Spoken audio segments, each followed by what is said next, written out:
नमस्कार।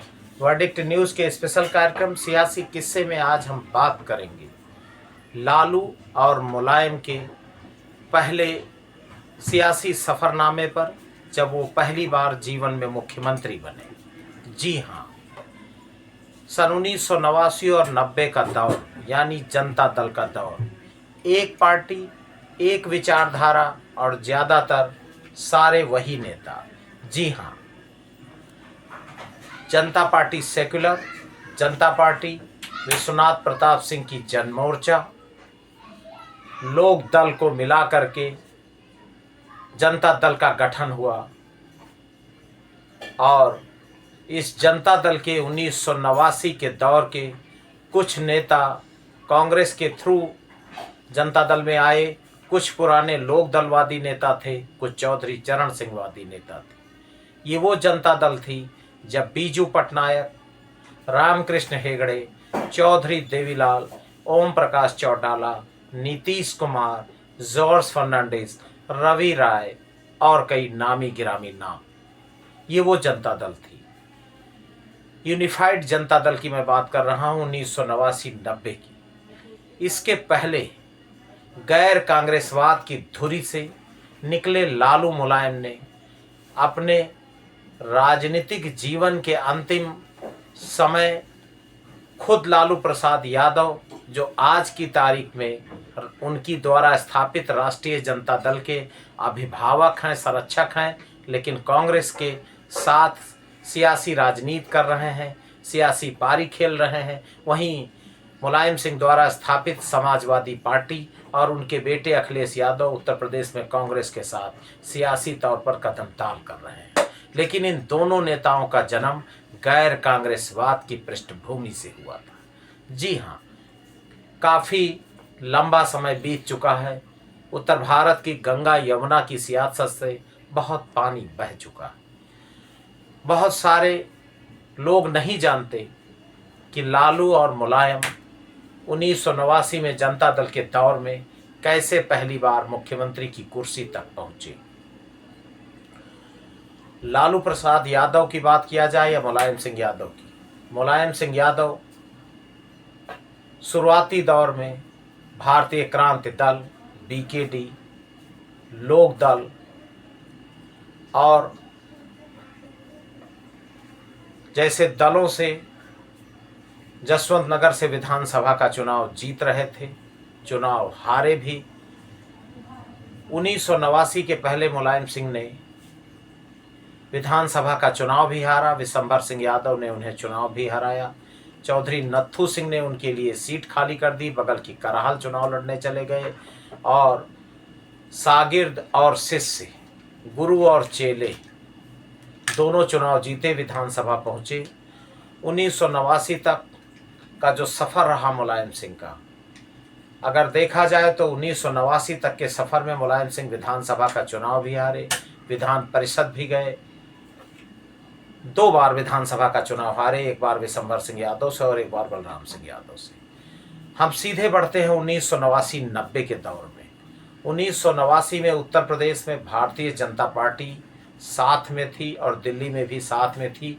राष्ट्रीय मोर्चा व मोर्चा बन चुका था। उत्तर प्रदेश में जनता दल को कांग्रेस को पछाड़ कर, यानी नारायण दत्त तिवारी कांग्रेस के आखिरी मुख्यमंत्री थे, कांग्रेस को पछाड़कर जनता दल सरकार में आई। एक पार्टी, लालू मुलायम की एक पार्टी जनता दल, ज़्यादातर नेता चौधरी देवीलाल के खेमे यानी लोक दल, चौधरी चरण सिंह और चौधरी देवीलाल की नर्सरी से निकले 3 नेता, शरद यादव, लालू यादव और मुलायम सिंह यादव, ये तीनों नेता चौधरी देवीलाल और चौधरी चरण सिंह की नर्सरी से निकले थे। लेकिन संयोग देखिए कि 1989 में जब प्रधानमंत्री बनने की बात आई, इसके पहले 1977 में लालू प्रसाद यादव छपरा से लोकसभा का चुनाव जीते थे। 1977 में उनके मंत्री बनने की दिल्ली में चर्चा थी, मंत्री नहीं बन पाए थे। शरद यादव 2 सांसद थे, मधुलिमय और शरद यादव।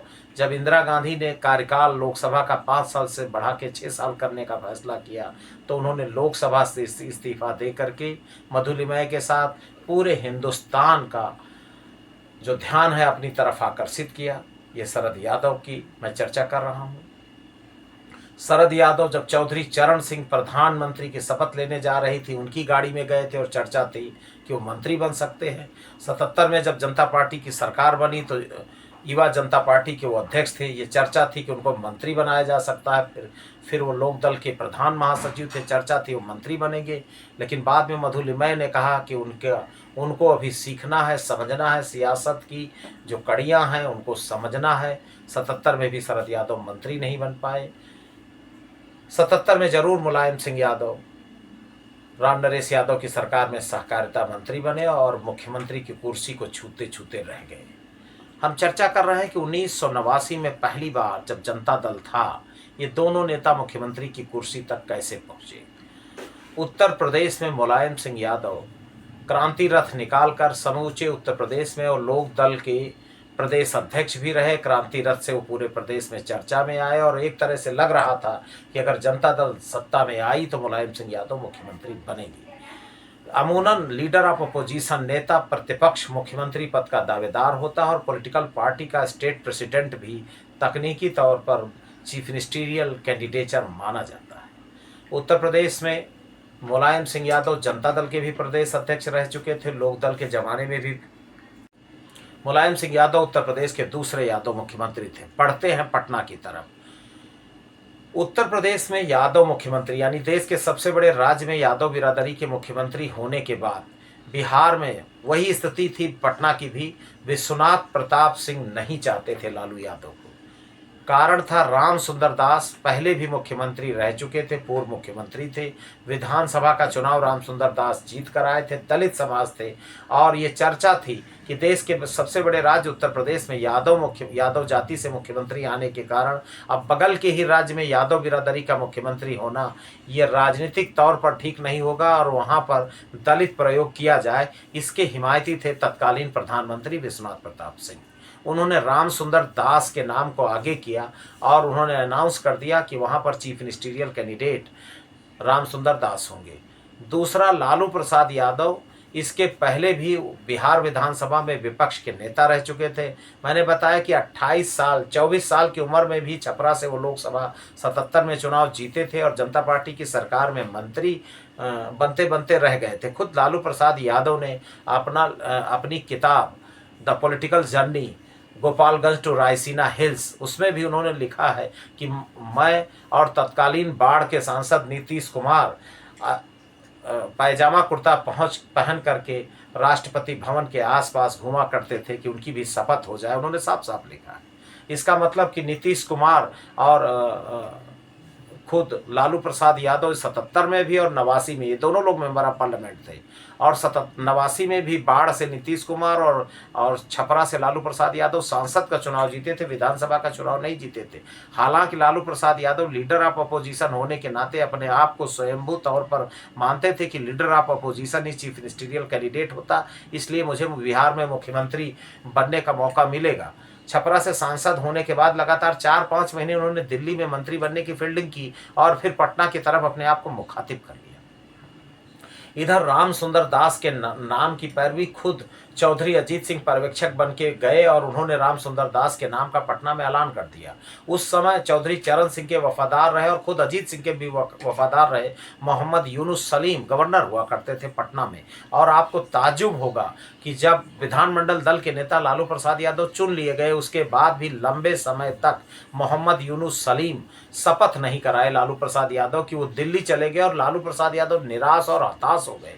उन्होंने चौधरी देवीलाल से गुहार लगाई, चंद्रशेखर से गुहार लगाई और चौधरी देवीलाल ने तत्कालीन गवर्नर यूनुस सलीम को डांट करके पटना भेजा कि आप विधानमंडल दल का नेता निर्वाचित हो चुका है और उनको जा करके शपथ कराइए। तब वापस वो पटना लौटे। इसके पीछे की कहानी यह है कि चौधरी अजीत सिंह यूनुस सलीम को पर दबाव बनाए हुए थे कि अभी पिक्चर पूरी तरह से साफ नहीं हुई है और लालू प्रसाद यादव की शपथ नहीं होनी।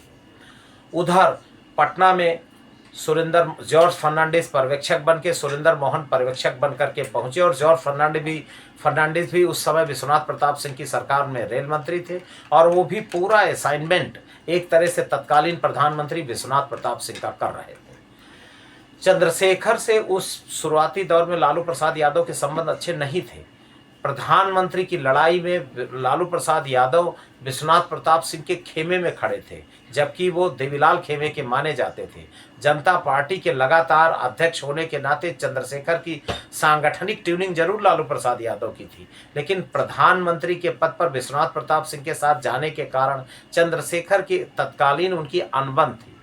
लेकिन जब राम सुंदर दास के पक्ष में विश्वनाथ प्रताप सिंह का पूरा खेमा नजर आया तो लालू प्रसाद यादव ने चंद्रशेखर से मदद मांगी।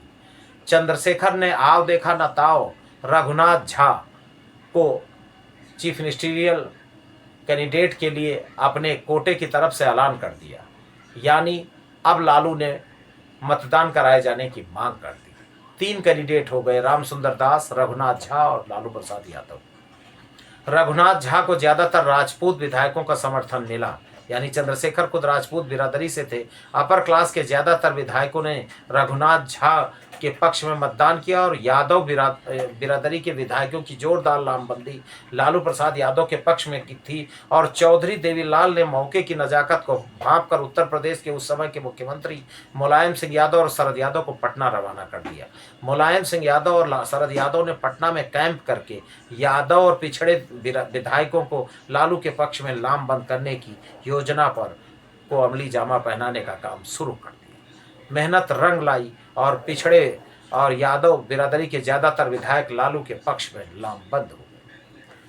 वोटिंग हुई और अपर क्लास के विधायकों का रघुनाथ झा की तरफ मूवमेंट के कारण राम सुंदर दास को बहुत करीबी लड़ाई में चुनाव हरा करके लालू प्रसाद यादव विधानमंडल दल के नेता बन गए। यानी राम सुंदर दास, रघुनाथ झा और लालू प्रसाद यादव की लड़ाई में लालू प्रसाद यादव मुख्यमंत्री बने। मैंने पहले कहा दल एक यानी जनता दल, विचारधारा एक समाजवादी और नेता ज्यादातर वही, चाहे वो चौधरी देवीलाल हो, चंद्रशेखर हो, विश्वनाथ प्रताप सिंह हो, और वही चेहरे उत्तर प्रदेश की सियासत में भी और बिहार की सियासत में वही चेहरे, वही फैक्टर, वही कारक।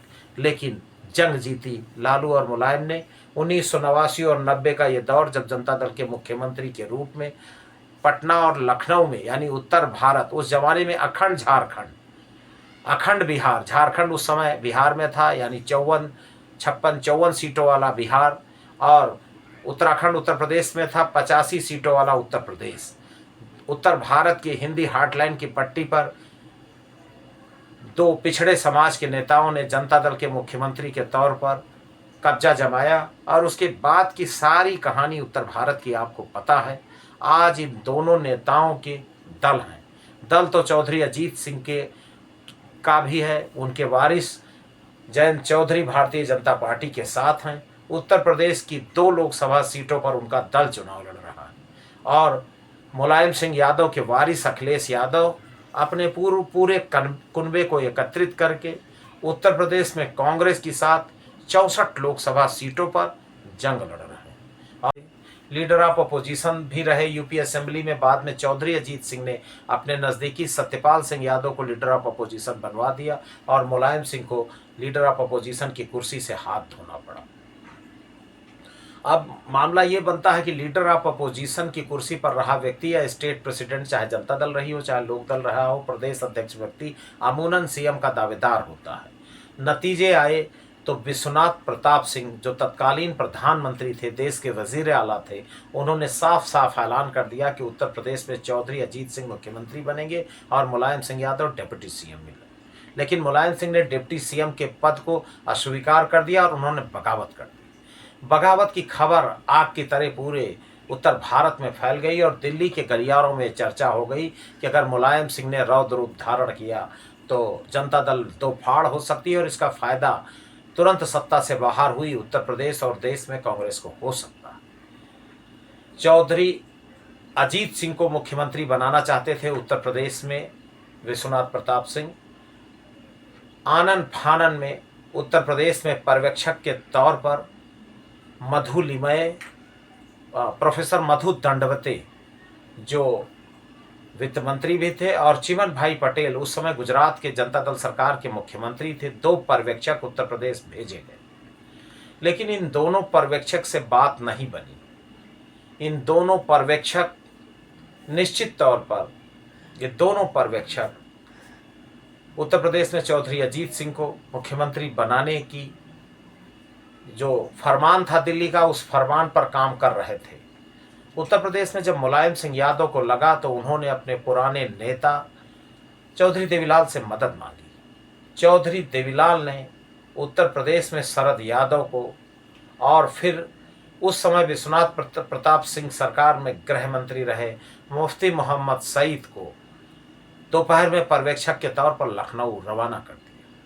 मुफ्ती मोहम्मद सईद लखनऊ पहुंचते हैं और जब उन्होंने रिपोर्ट दिल्ली को बताई कि उत्तर प्रदेश में एक बड़ी बगावत के आसार नजर आ रहे हैं अगर मुलायम सिंह यादव मुख्यमंत्री नहीं बने।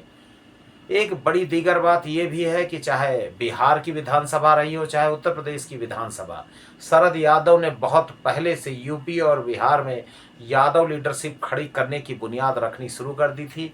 ज़्यादातर स्वजातीय टिकट उन्होंने वितरण कराए थे चौधरी देवीलाल के माध्यम से, और ज़्यादातर यादव विधायक उत्तर प्रदेश में जनता दल से और बिहार में जनता दल से जीत कर आए थे। यानी शुरुआती ताना बाना ये शरद यादव ने बुना था।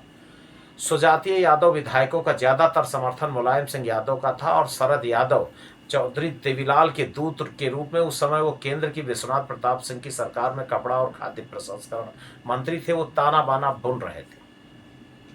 उत्तर प्रदेश में इधर कई विधायक कैलाश नाथ सिंह यादव, सत्यपाल सिंह यादव,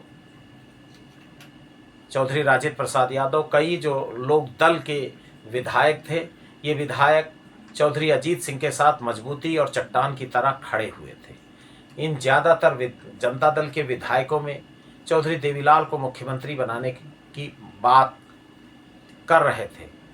सत्यपाल सिंह यादव को चौधरी अजीत सिंह ने लीडर ऑफ अपोजिशन भी बनवाया था और बाद में आप का इतिहास देखेंगे तो सत्यपाल सिंह यादव चौधरी अजीत सिंह के साथ भी गए और कैलाश नाथ सिंह यादव भी, जो बाद में जनता दल जब दो फाड़ हुई 1991 में लीडर ऑफ अपोजिशन बने और चौधरी अजीत सिंह के साथ बहुत मजबूती के साथ रहे। तो उत्तर प्रदेश में जो डेवलपमेंट था, लेकिन इसी बीच में जनमोर्चा खेमे में ये विश्वनाथ प्रताप सिंह ने सपोर्ट तो जरूर किया था चौधरी अजीत सिंह को, लेकिन बहुत गंभीरता से अपने जनमोर्चा कोटे के विधायकों को लामबंद नहीं किया था। उसमें ज़्यादातर राजपूत विधायक थे।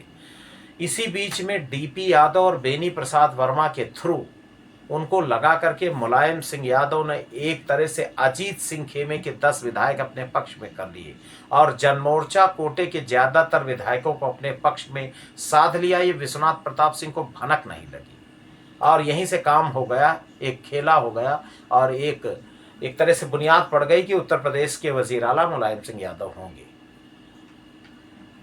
इधर मुलायम सिंह यादव के समर्थकों ने वोटिंग की मांग किया, वोटिंग हुई और महज 5 वोट से मुलायम सिंह यादव चुनाव जीते। अजीत सिंह को हरा के विधानमंडल दल के नेता चुने गए और बाद की सारी कहानी आपको पता है। दल था जनता दल, नेता वही थे चंद्रशेखर, देवीलाल और विश्वनाथ प्रताप सिंह। चौधरी देवीलाल को प्रधानमंत्री पद के मामले में समर्थन नहीं किया था मुलायम सिंह यादव ने, ये सच्चाई है, क्योंकि बोफोर्स और मिस्टर क्लीन की छवि के कारण विश्वनाथ प्रताप सिंह पूरे देश में जनता दल यानी राष्ट्रीय मोर्चा वाम मोर्चा के नेता के रूप में स्थापित हो गए थे। जनता पार्टी के राष्ट्रीय अध्यक्ष लगातार रहने के कारण चंद्रशेखर रेस में थे, लेकिन उनकी एक्सेप्टेंसी उस लेवल पर नहीं थी, ये मुलायम सिंह यादव भांप चुके थे। फिलहाल चंद्रशेखर और चौधरी देवीलाल के समर्थन से उत्तर प्रदेश में मुलायम सिंह यादव मुख्यमंत्री बने।